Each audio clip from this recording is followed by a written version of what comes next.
queremos hacer algo especial. Nuestra iglesia está cumpliendo 62 años y queremos conversar con algunos hermanos de nuestra iglesia que han visto gran parte de esta historia. Mi hermano Segundo León y mi hermana Alicia Guerrero. Yo nací muchos años después, así que quiero que ustedes me cuenten, por favor, cómo comenzó todo en esta iglesia.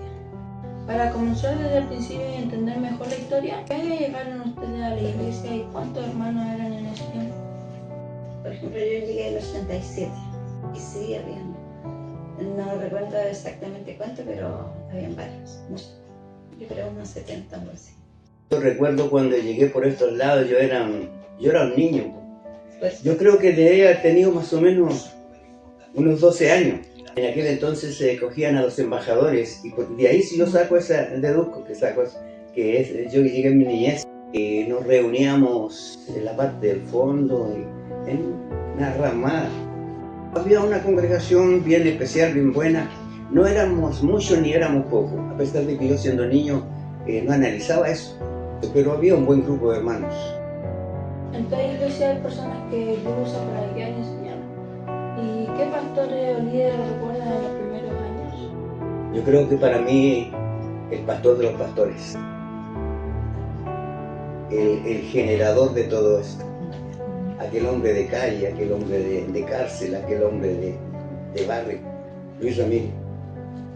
Había muchos líderes cuando yo llegué, pero yo llegué muchos años después del hermano Segundo, entonces había muchos líderes, muchos hermanos líderes, y entre ellos el hermano Juan, el hermano Gaby, el hermano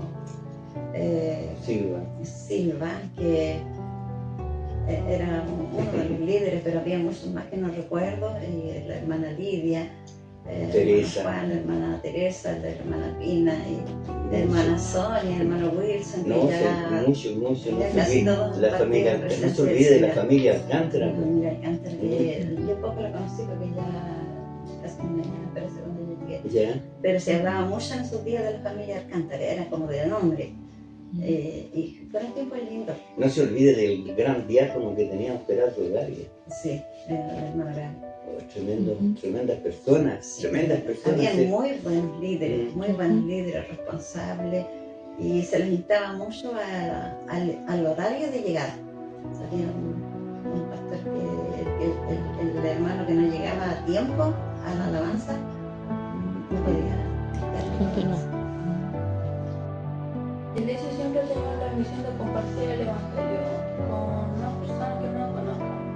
Pero en esos tiempos, ¿cómo se evangelizaba o se compartía el mensaje de Dios? Yo tengo muy sellado en mi mente la idea de pastor. Él decía que la mejor universidad no está en la iglesia. La mejor universidad está en la calle. Ahí es donde se aprende. Esa era una de las buenas formas como en aquel entonces se evangelizaba, con una guitarra, con una trompeta, ¿no es cierto? Teníamos muchas misiones. ¿Quién se encargaba como de las misiones o había un líder para cada misión? Bueno, la verdad las cosas que cuando las cosas se hacen ordenadas, tienen buen resultado. En ese sentido siempre nuestra iglesia ha trabajado por ministerio. Y yo trabajaba en el Ministerio de Evangelismo. Trabajábamos en misiones y yo recuerdo que repartía a la gente, más o menos, teníamos varias misiones, entre 12 a 15 lugares establecidos para pedir y predicar el evangelio fuera de la ciudad. Recorríamos los campos, repartíamos la gente por la mañana, la hermandad.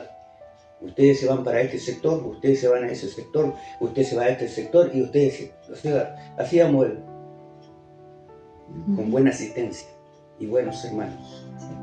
Sí. Yo volviendo a la pregunta al principio que decía que pastores habían cuando nosotros llegamos, cuando yo llegué, sí estaba el pastor Ramírez, pero en ese tiempo lo conocí poco porque se fue a Copiapó, lo trasladado o algo así. Luego llegó el pastor Roberto Salgado, que fue con quien yo acepté al Señor. Y el pastor Roberto Salgado tenía una manera muy especial en el culto cuando predicaba.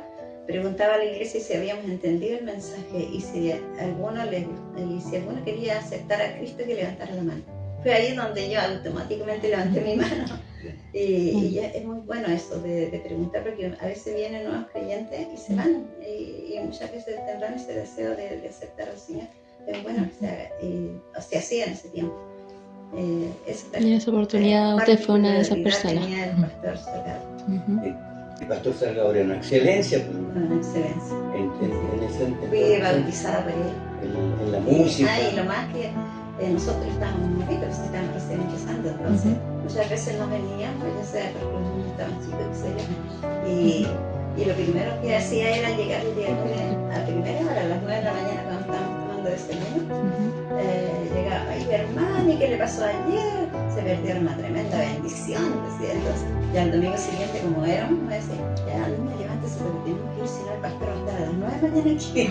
Y así, pero desde que conocí al Señor nunca, no sé, por motivos personales, yo nunca he dejado de existir. Yo llegué pleno, recién inaugurada iglesia, pero sí se hacían en la esquina de ahí, de la entradita del segundo castillo.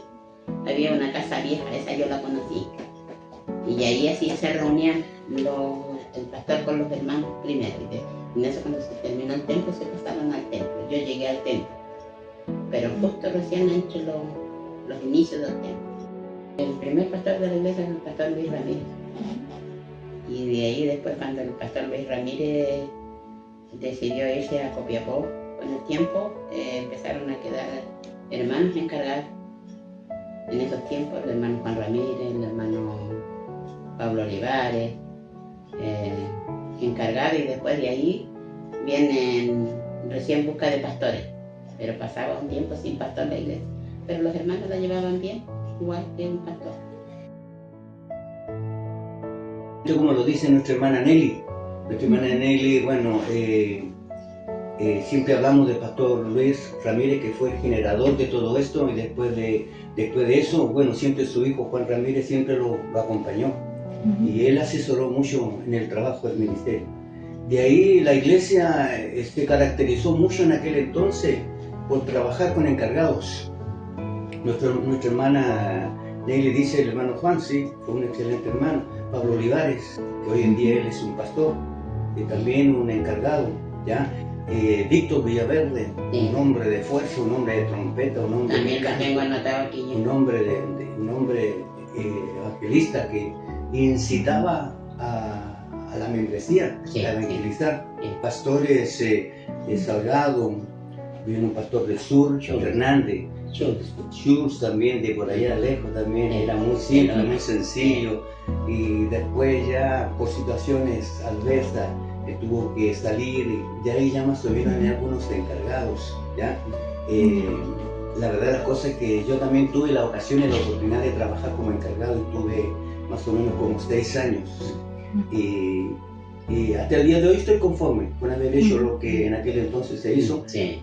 Y siempre, no sé, tengo en mi mente de que siempre nuestra iglesia se caracterizó por trabajar con encargados, ¿ya? En la época. No porque el hermano se consiste, pero fue una buena época cuando fue encargado. Habían alrededor de 40, 60 jóvenes. Muchos jóvenes en mucha iglesia. Salían los jóvenes a las misiones de Salamanca y todo eso. Uno de los mejores avivamientos que vivimos los jóvenes hasta el día de hoy, yo creo que fue una gira que hicimos, ¿ya? Una gira donde de Serena, de Santiago, de Valparaíso, un grupo de jóvenes. Eso sí es interesante, eso es un testimonio vivo, ¿ya? Una época linda. Y cómo me gustaría tener el tiempo necesario como para poderle contar esa historia, esa experiencia hasta el día de hoy. En su mayoría, entre minoría, son pastores, ¿ya? Pastores y encargados. Usted habla de esa época. Han salido varios pastores. No sé, de la época no me acuerdo, pero ¿Cuántos pastores han salido de esta iglesia? claro, ahí salió, está Pablo Olivares, está Julio, en Santiago está Villaverde, Pastor de Tierras Blancas. en Tierra Blanca, de aquel entonces jóvenes. Salieron de esta iglesia. De ahí ya vienen los pastores Salgado, Schultz, los últimos Primero fue Fernández. Schultz que Salgado, después vino Salgado. Sí, pero más o menos. Después Fernández, Gonzalo Camaño. Gonzalo Camaño también tuvo. Sí, ahí lo vieron. Los últimos que son los Ordóñez, Malvé y el último pastor Hidalgo. Y hasta el día de hoy que contamos con Pastor Lee. Pastor Nilo. Sí. visitaciones a hogares, campañas de evangelismo con invitación de visita. Las campañas de evangelismo eran de semana, se terminaba el culto del domingo y se empezaba lunes, martes, miércoles, toda la semana. Teníamos toda la semana ocupada. Toda la semana ocupada y se llenaba la iglesia y se traían visitas. No me van a decir que ustedes no se acuerdan cuando, creo que hacíamos en abril, Día de alta asistencia. ¿Se recuerdan de esa experiencia? Sí. Cuando había más de como 250 hermanos que colgaban de la escalera. Sí. Esa fue una de las tremendas. Hacíamos campaña.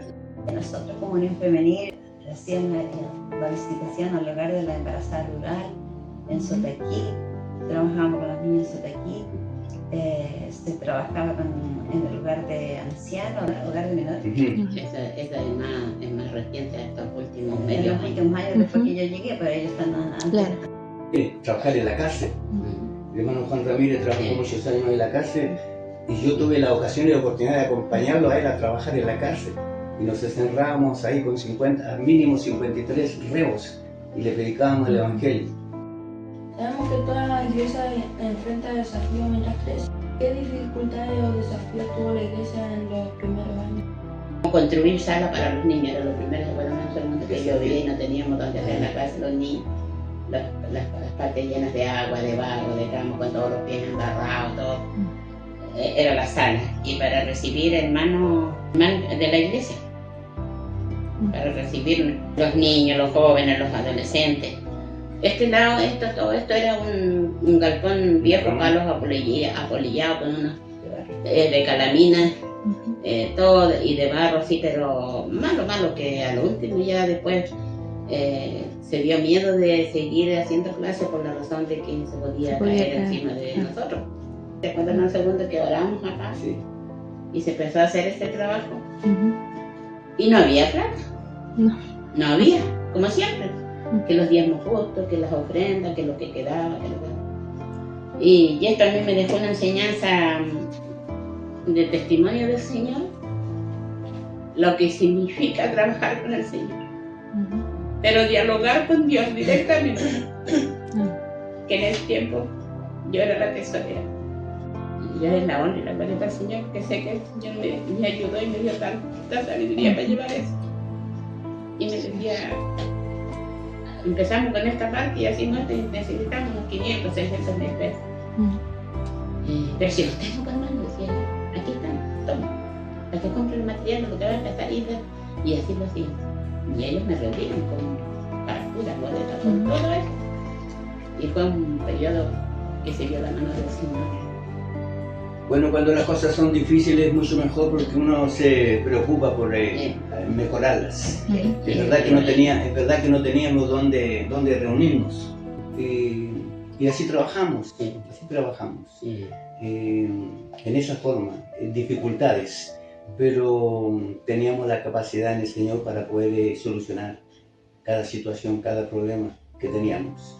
Y hay que entender de que las cosas fáciles no son muy buenas. A veces las cosas difíciles como que a usted lo fortalece mucho más. Gracias, hermana. El día de hoy podemos reunirnos en este lugar, pero ¿cómo se logró tener el primer templo, un lugar para reunirse? El pastor Ramírez, cuando él sintió el llamado del pastorado en Copiapó, estando trabajando en su trabajo. Y el Señor lo amonestó tanto que él tuvo que dejar su trabajo y se vino aquí a Ovalle. Y de ahí él empezó a hacer todos los trámites para tener un templo, tener un sitio, tener un pedazo de terreno. Y encontró ¿cierto, hermano Segundo? Que así él decía, por testimonio que él daba. El Señor lo tenía predispuesto ya. Sí. Él solamente tuvo que llegar aquí. Y hacer papeles y lo logró, consiguió. A nosotros lo compartió en una oportunidad que estuvo tomando tecito con nosotros en casa.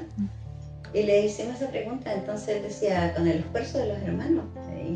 Y lo otro, que él tenía en contacto con misioneros americanos y ellos lo ayudaron en la parte económica. También aportaron. Dios obra de manera muy especial, pero ¿ustedes recuerdan algún milagro o experiencia que haya marcado a la iglesia como congregación? Son muchos los milagros. incluso milagros que fueron sanados y que no están aquí dentro de la iglesia ahora. Sobre todo las enfermedades profundas físicamente. Pero sí, siempre, nunca se me ha quitado de mi mente. ¿Se acuerda, hermano Segundo, cuando el hijo de hermana Raquel Morgado Estaba pensando en eso, hermano, justamente. se disparó? Estaba El pensando. padre tenía un arma y como el niño más chiquito que él, yo creo, o la edad después, se dispara, saca el arma el niño y se le dispara la bala y se le da por la cabeza aquí.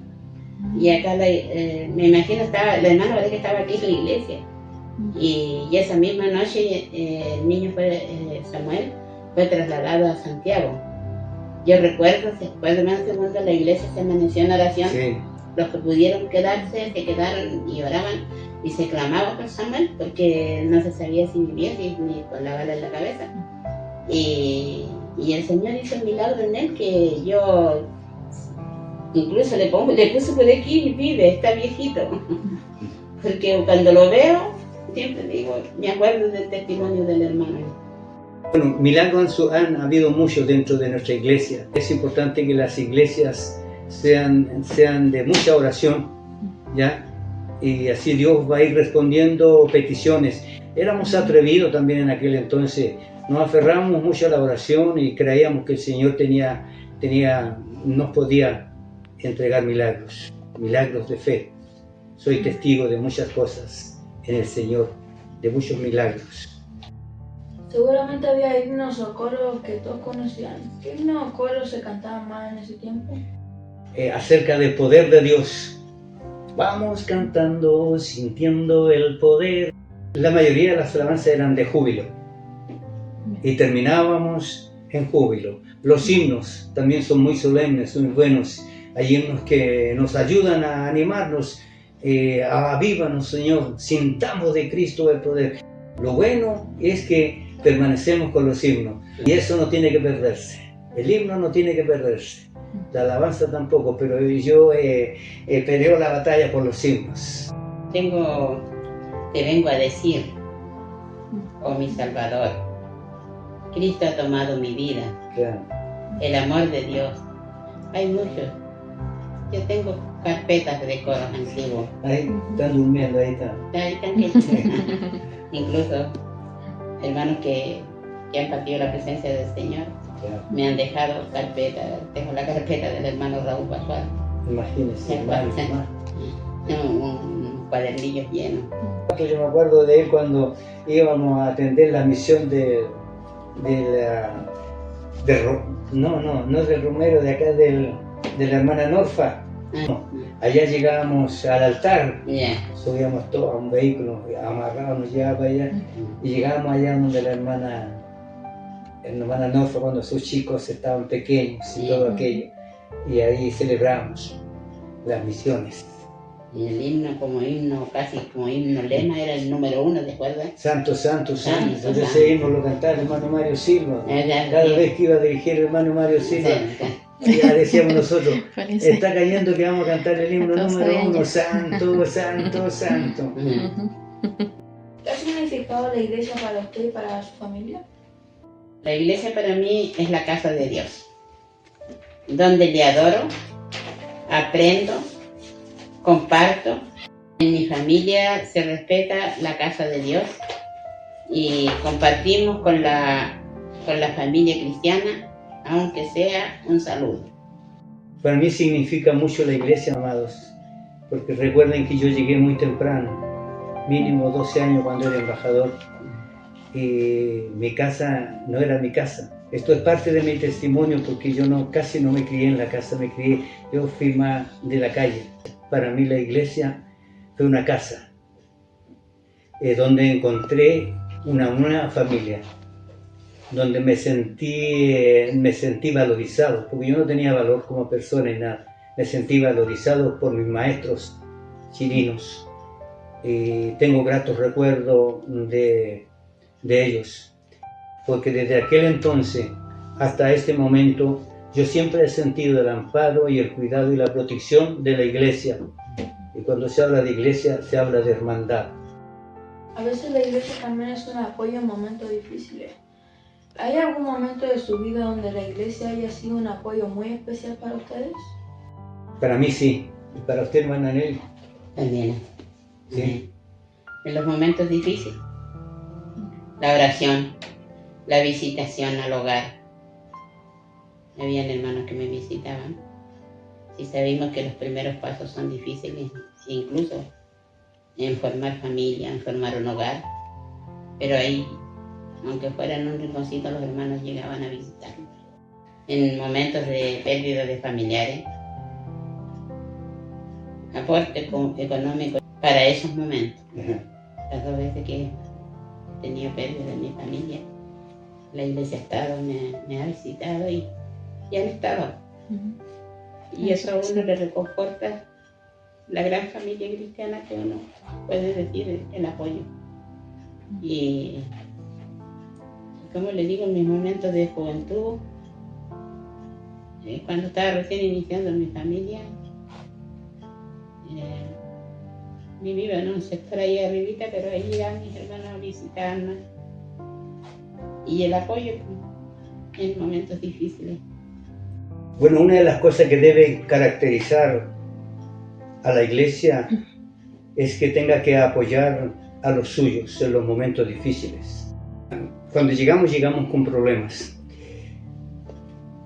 Tal vez yo esto no lo he dicho, pero es parte de mi testimonio, pero de una forma muy simple, muy sencilla. Algo dije anteriormente de que donde me crié, cómo fui y cómo fue mi vida. Pero yo tuve un receso en un tiempo, yo creo que a los 12, 14 años, yo me aparté un poco del Señor. Pero lo tengo por seguro que el Señor nunca se apartó de mí. Nunca. Es un testimonio bien fuerte de cómo el Señor me rescató, cómo el Señor me salvó, de dónde me tomó. Estuve metido en muchas cosas, y cómo el Señor me liberó. Por eso que es necesario. La iglesia está puesta por el Señor para el beneficio de los demás.